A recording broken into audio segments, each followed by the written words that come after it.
so this is the mandible, and there are a few structures on the mandible, which is the lower jaw, typically called, that we need to just point out to understand what their medical terms are.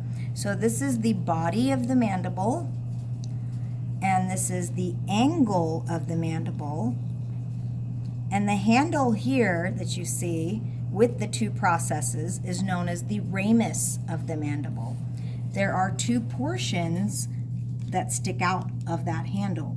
One, the one in the posterior, is known as the mandibular process because it sticks into the mandibular fossa of the temporal bone. And that's where we get the abbreviations TMJ for temporomandibular joint.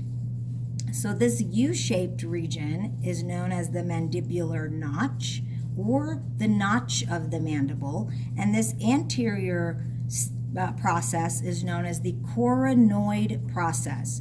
So the rounded one is the mandibular, the sharp one is coronoid process. And the two foramens that we want to note down in our mandible is one is anterior, and it's called mental foramen. Mental because mental means chin, and also the mental nerve comes out of there.